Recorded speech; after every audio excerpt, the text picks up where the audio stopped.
I'm Jess, and if you told me 11 years ago that my life would take such a wild turn, I'd have laughed it off.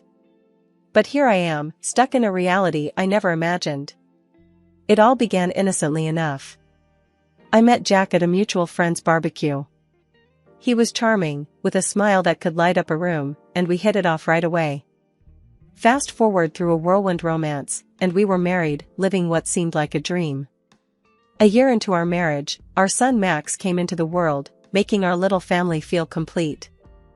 Life got real tough when Max started getting sick all the time. My job was on the line, but my boss, Mr. Harris, he was a lifesaver. Jess, you're a rock star at work, and we can't lose you.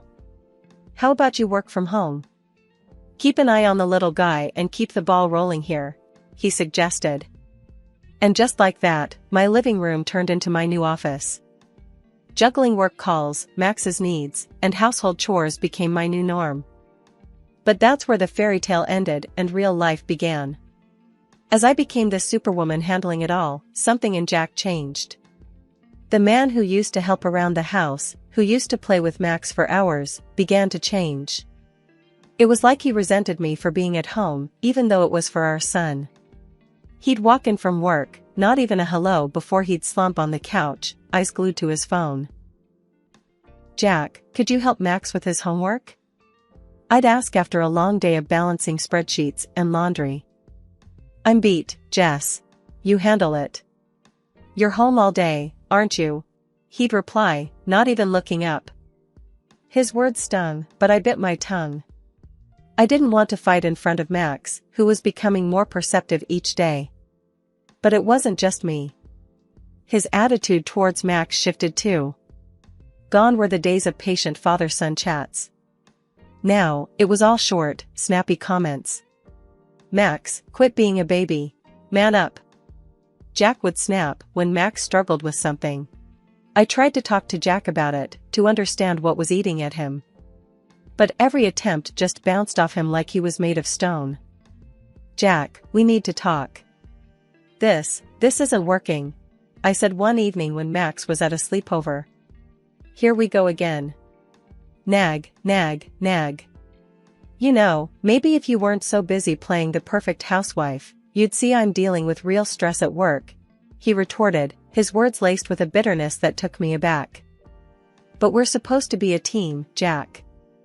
It's us against the problem, not us against each other, I shot back, my patience wearing thin. Save it, Jess. I've got enough on my plate without home becoming another battlefield, he said, dismissing the conversation with a wave of his hand before storming out. I stood there, in the silence of our living room, feeling more alone than ever. It was like living with a stranger, a man who wore the same face as my husband but carried none of his warmth, none of his love. The shift in Jack's behavior didn't just come out of the blue. It crept in slowly, like a shadow growing longer as the sun sets, until one day, the room was dark. About 3 years back, that's when the late nights started becoming more frequent. Each time Jack walked through the door past midnight, his excuses were as thin as paper. It was a Tuesday, I remember, because Max had just won his soccer game, and we were waiting to celebrate with Jack. But as usual, the chair at the head of the table remained empty. Max's eyes kept darting to the clock, then to the door, and finally, settling on me with a mix of disappointment and confusion. I plastered a smile on my face, trying to keep the mood light. Your dad's really swamped at work, honey. But he's so proud of you, you know that, right? I reassured Max, but the words felt hollow even to me. It wasn't until much later that Jack decided to grace us with his presence. The sound of the door creaking open pulled me out of my troubled thoughts. I was sitting at the kitchen table, the remains of a celebration that never was laid out in front of me. Jack walked in, looking worn out, but there was something else in his demeanor, something off. I could smell the faint trace of perfume, definitely not mine, and it made my stomach churn. Jack, where have you been? Max waited up for you. He won his game today, remember? I tried to keep the accusation out of my voice, but it was hard. The game. Yeah, work, Jess. It's killing me. You know how it is. Jack mumbled, not even bothering to meet my gaze as he made a beeline for the fridge. No, I don't know, Jack. It seems like work is all you ever have to say these days. And what's that smell? Since when do your colleagues wear such strong perfume? I pushed, the words spilling out before I could stop them.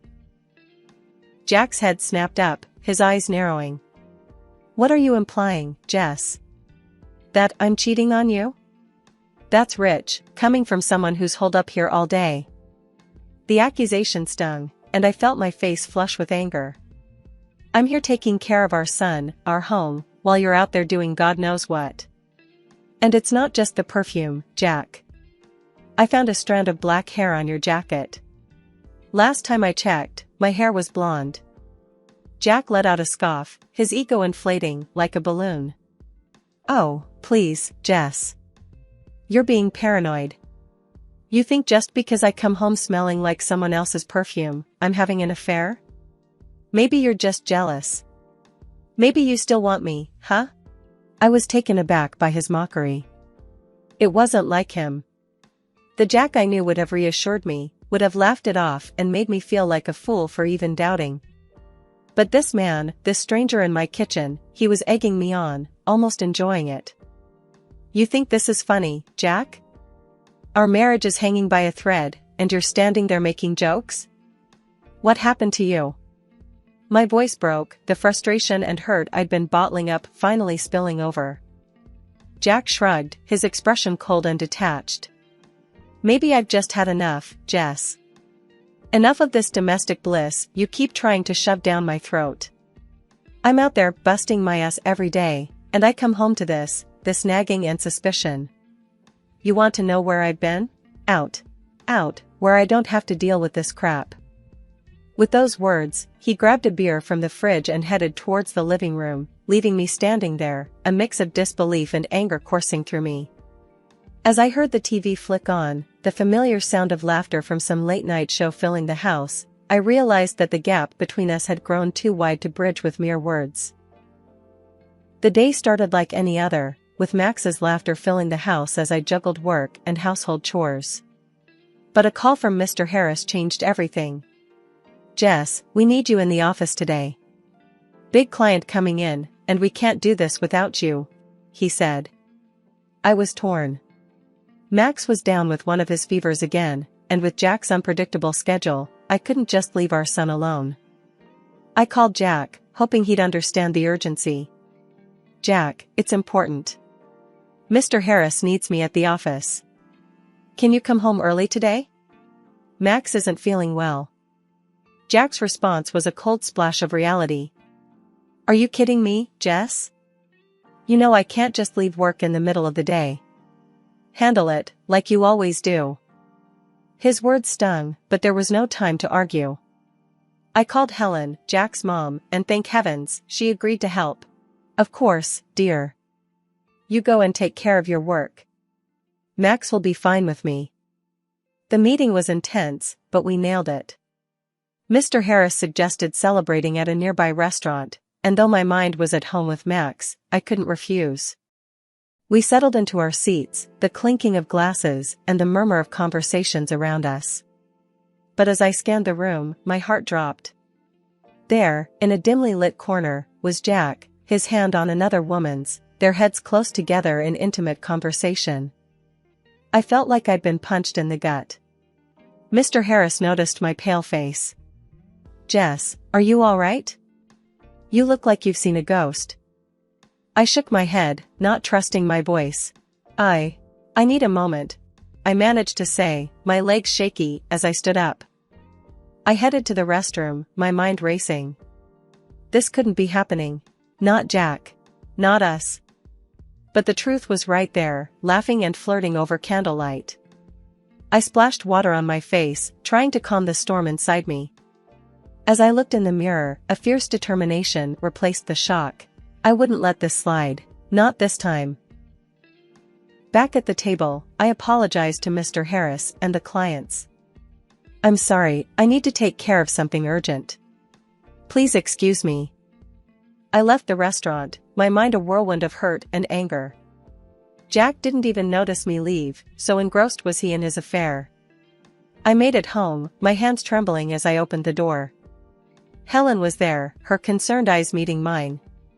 "Is everything alright, dear?" I couldn't spill it, not then. "Just a rough day at work, Helen. Thanks for watching, Max." Helen gave me a knowing look. "Anything you want to talk about?" I forced a smile. "Nothing to worry about. Just work stuff." "Thanks again, Helen." After Helen left, the silence of the house wrapped around me. The image of Jack with that woman replayed in my mind. But I wasn't about to let anger take the wheel.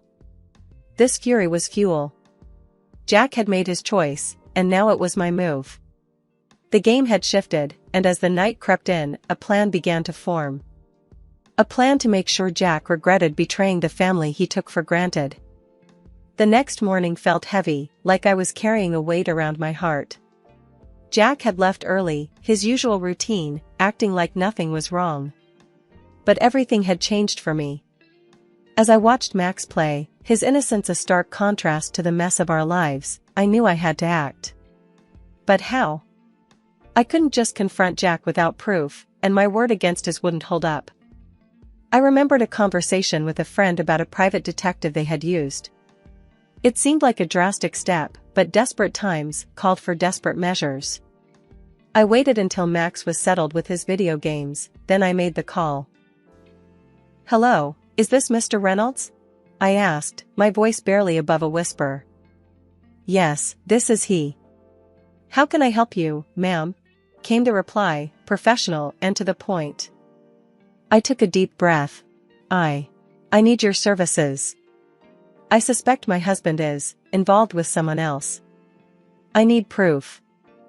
Mr. Reynolds was all business. "I understand, ma'am. We handle these cases with utmost discretion. Can you tell me more about your situation?" I poured out the details, the late nights, the perfume, the restaurant incident. Mr. Reynolds listened without interruption, then said, "We can start surveillance on your husband immediately. We'll gather evidence and keep you updated. My fee is—" I agreed without hesitation. The price didn't matter, I needed the truth. Days turned into weeks, and each time Mr. Reynolds sent over photos or snippets of conversations, my heart sank a little more. Jack with the same woman, at restaurants, at a park, and once, chillingly, at a jewelry store. It was like watching a train wreck in slow motion, each piece of evidence a brutal confirmation of Jack's betrayal.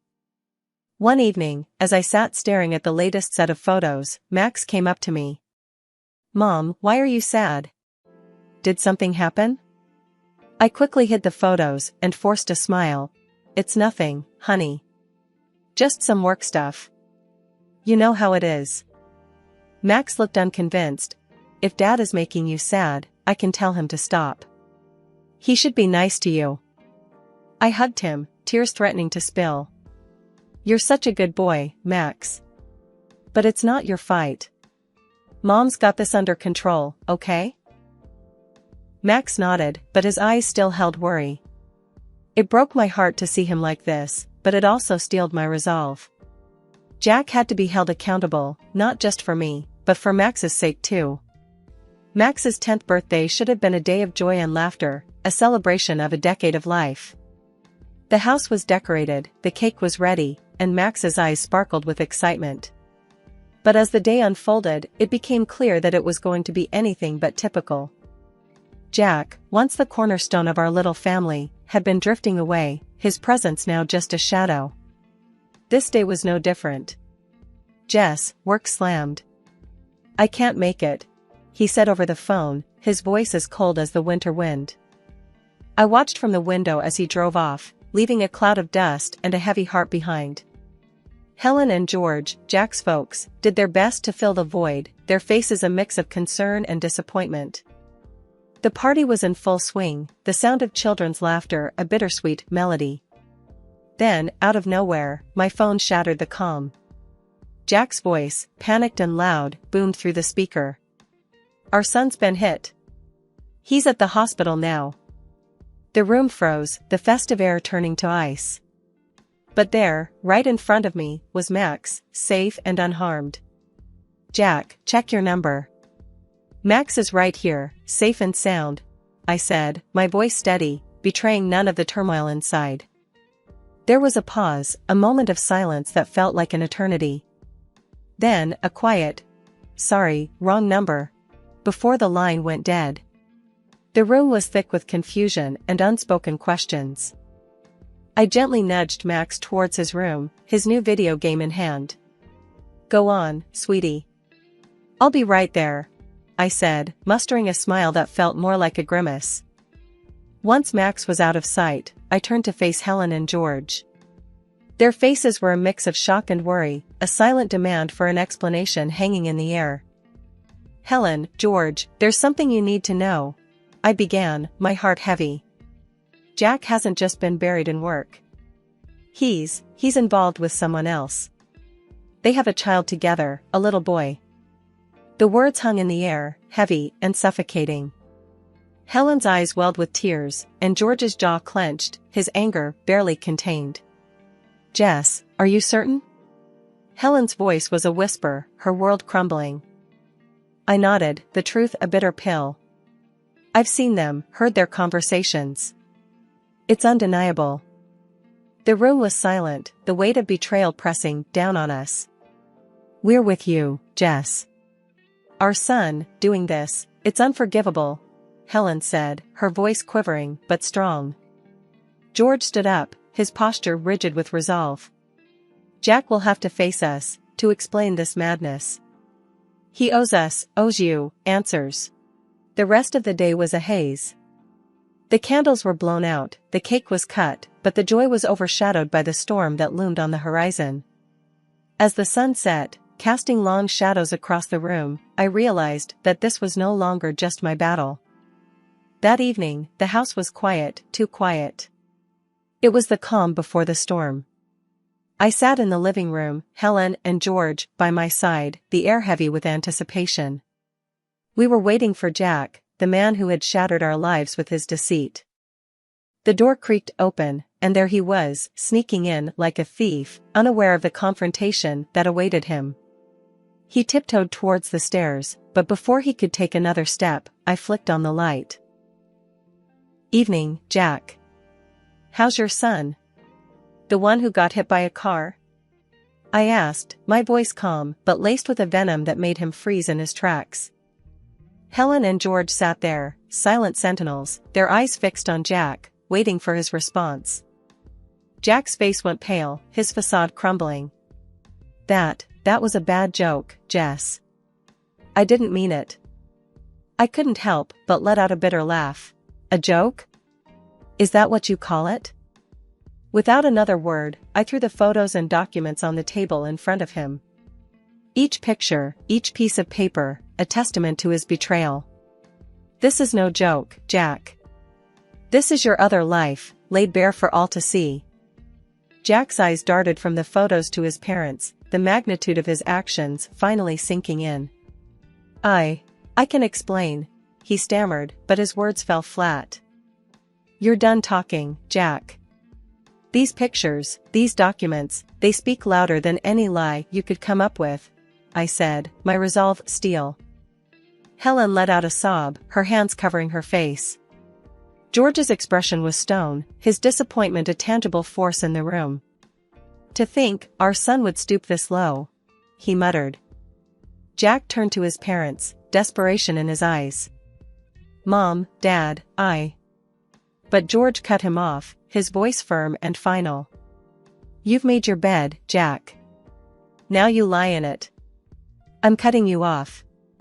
Everything you would have gotten goes to Max." Jack looked at me, a last-ditch plea in his eyes. "Jess, please. I'll do anything. Don't do this." But the time for mercy had passed. "You had your chance, Jack. Now it's time you face the consequences. I want a divorce, and I'll make sure you pay for every heartache you've caused." The room was silent, the finality of my words hanging in the air. Jack, defeated and broken, gathered his things, his departure marking the end of our life together, but the beginning of a new chapter for me, for Max, for us. Days after Jack's departure, the echo of the door slamming still hung in the air like a bad odor.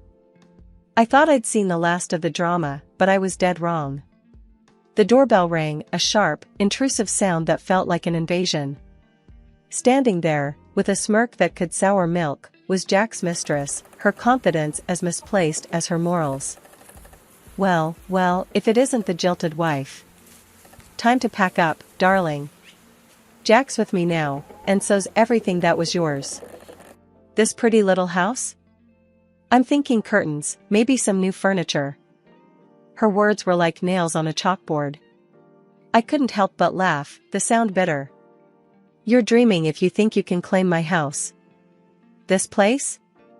It's from my family. Jack couldn't lay a claim on it if he tried. Her smug expression faltered, confusion and anger warring on her face. She whipped out her phone, her false nails tapping furiously. Jack, you better explain this right now. You said this house was ours. In no time, Jack was at the door, his face ashen. The house, it's Jess's, he stammered, avoiding my gaze. The mistress's face turned a shade of red I didn't know existed. You pathetic liar. You promised me a fairy tale, and now you're telling me it's just a bedtime story? I watched the drama unfold, my arms crossed, a smirk playing on my lips. But I had one more card to play. Seems like we're airing dirty laundry today. Why not throw in these? I said, slapping the photos on the table. Looks like someone's been two-timing. Here you are, leaving a hotel with another man. Care to explain, sweetheart? The room erupted into chaos, a tornado of insults, accusations, and shattered illusions. I stood there, the eye of the storm, watching the destruction. Thinking of a paternity test, Jack? Might want to find out if you're really the daddy. The aftermath was a scene from a soap opera. The mistress, her dreams shattered, stormed out, leaving Jack standing in the ruins of his choices. And me? I stood tall, the victor in a battle I never wanted to fight. The final chapter of the tumultuous saga brought both closure and new beginnings. The divorce was more than a legal separation, it was the severing of ties that had bound me to a life of uncertainty and betrayal. Jack, in a desperate attempt to cling to a shred of dignity, underwent the DNA test, only to have his illusions shattered. The child he thought was his bore no trace of his DNA. Helen and George, once the loving grandparents and in-laws, now stood as my steadfast allies. George's decision to create a trust fund for Max wasn't just about securing a future for his grandson, it was a statement, a clear denouncement of Jack's actions. This boy's future won't be clouded by his father's shadow, George had said, his voice heavy with a mix of anger and resolve. The house, once filled with laughter, then whispers of betrayal, was now a sanctuary of peace. It was during one of these quiet evenings that Mr. Harris, or Tom as he insisted, visited. His presence had always been a source of comfort, but this time, there was a different energy about him. Jess, I hope it's okay, me dropping by like this, Tom began, his hand slightly fidgeting, a contrast to his usual composed demeanor. I offered him a smile, the familiarity of his presence a welcome comfort. Of course, Tom. It's always good to see you. He hesitated for a moment, then took a deep breath. Jess, I've been doing a lot of thinking, especially after everything that's happened. I've seen you handle life's curveballs with such grace and strength. It made me realize something I should have acknowledged a long time ago. The air felt heavy, charged with unspoken words and emotions. Tom, what are you trying to say? His gaze met mine, earnest and unwavering. I love you, Jess. Not just as the brilliant colleague you are, not just as the friend who's been by my side. I love you for the incredible woman you are, for the strength you embody. I want to be there for you, for Max, if you'll let me. The confession, honest and raw, stirred something within me. A mix of surprise, fear, and a flicker of hope. Tom, this is a lot to take in. I appreciate your feelings, truly. But I need time to process, to understand what this means for me, for Max, for us. Tom nodded, understanding, etching his features. Take all the time you need, Jess. I'm not going anywhere. I just wanted you to know how I feel, to understand that whatever the future holds, I'm here. As he left, the silence of the house enveloped me. The words we'd exchanged echoed in my mind, a gentle yet profound reminder that life still had surprises in store, that maybe, the end of one chapter was simply the beginning of another.